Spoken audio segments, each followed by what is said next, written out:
What's going on, everyone? I'm Jaren, and I know that it's been a while, but we are catching up with Beetlejuice. After a family tragedy, 3 generations of the Dietz family return home to Winter River. Still haunted by Beetlejuice, Lydia's life is turned upside down after her teenage daughter, Astrid, accidentally opens the portal to the afterlife. Ever since that movie became a hit, everyone has been pining over a Beetlejuice sequel, and I actually saw articles about 20 years ago that it was probably going to happen, but it turned out to be rumors. Then Tim Burton came up and debunked those rumors and said that he would rather do a remake instead, which I was kind of against. I mean, I didn't think that they needed to really replace the actor who played Beetlejuice, and more fan art kind of came up upon the internet to signify that there could be a sequel in the works, and that was about 10 years ago, and still no updates if it was really happening. And then Michael Keaton started coming back to movies, he started booking more roles that wasn't just supporting roles, but also being the leading man, kind of very Oscar-worthy type movies like Birdman.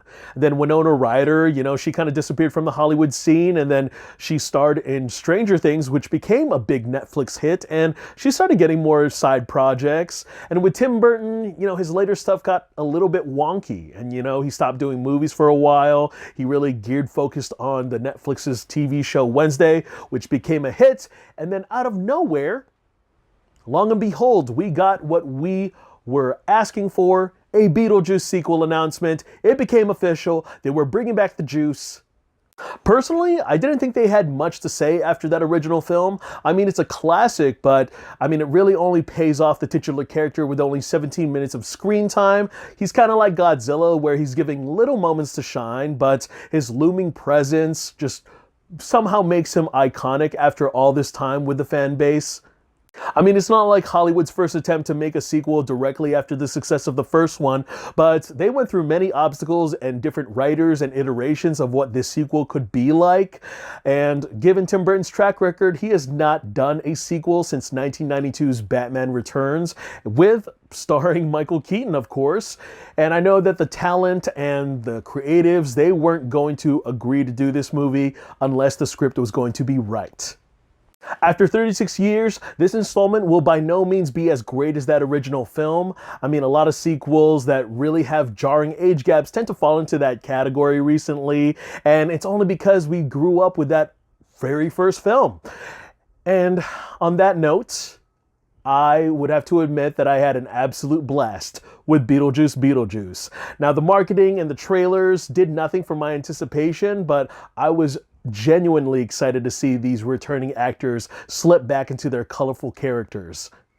The story justifies its existence by standing on its own 2 feet and not necessarily hinging on nostalgia all the way through just to get the job done. And the script really finds its way to build upon and expand the world that we already know, from what the living has been up to and what the world of the dead has to offer, other than just taking a number and waiting. Starting off with the special, practical, and visual effects, Burton's team did not skip a beat when it came to every fantastical spectacle that was presented on screen. When it came to the world of the dead, it felt like 36 years ago was yesterday.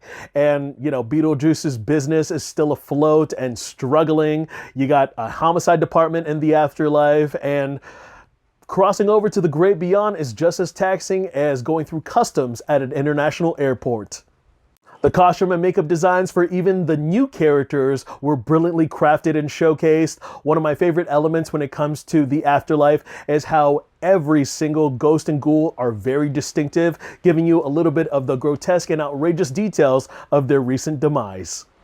Getting into the talent, starting off with Michael Keaton, our animated and chaotic bioexorcist, Beetlejuice. Now, as a titular character, he wasn't given enough screen time, and for a sequel, he's expected to be more front forward.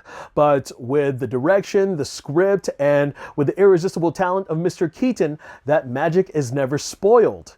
He is given the right amount, the right balance for Beetlejuice to become relevant and phenomenal in every frame that he steps into.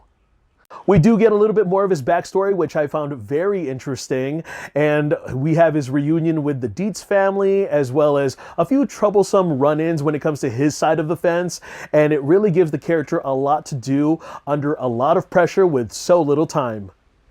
Winona Ryder returns as Lydia Dietz. She was the heart of that first movie, and she is more of the leading character amongst the rest of the ensemble here. She is a television medium, which is one of the many reasons that have wedged the relationship between her and her teenage daughter Astrid. And she also has Justin Theroux as playing as her manager, who is very eager to pursue more than just a friendship with her. Honestly, Theroux's character was the most creepy, awkward, and most insufferable element of the entire movie.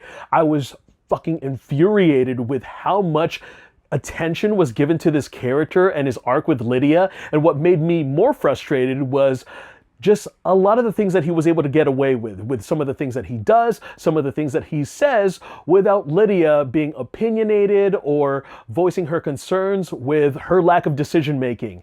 And I don't get it. She runs her own TV show, but they make her such an airhead around him. I love anything that Jenna Ortega does, and I gotta say she's become this generation's Winona Ryder or Christina Ricci, considering her work with Tim Burton and playing an iconic character like Wednesday.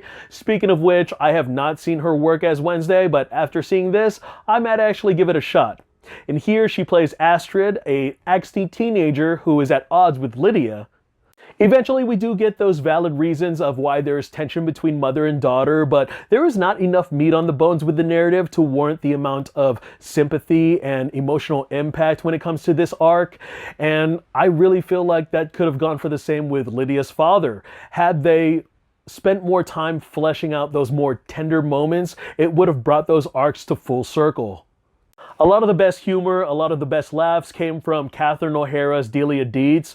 I really like how they shifted away from the antagonistic dynamic of Delia being the outrageous stepmother. She is still outrageous, and she still manages to become the life of the party just as much as Beetlejuice.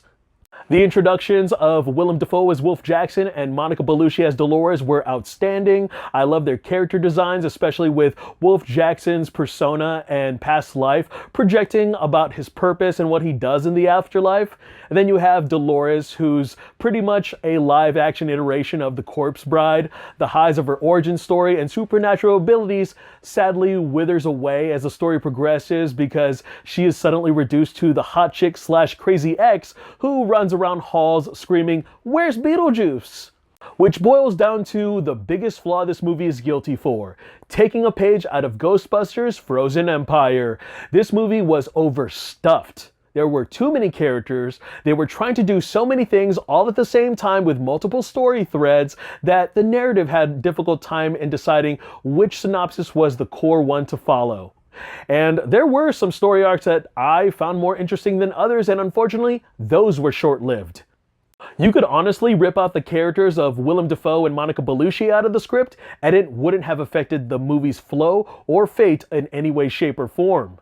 Now, the subplots with Astrid venturing off into the afterlife, as well as Dolores on her trail of vengeance, those subplots had me fully invested, but they were either resolved or forgotten before they even begun to pick up steam.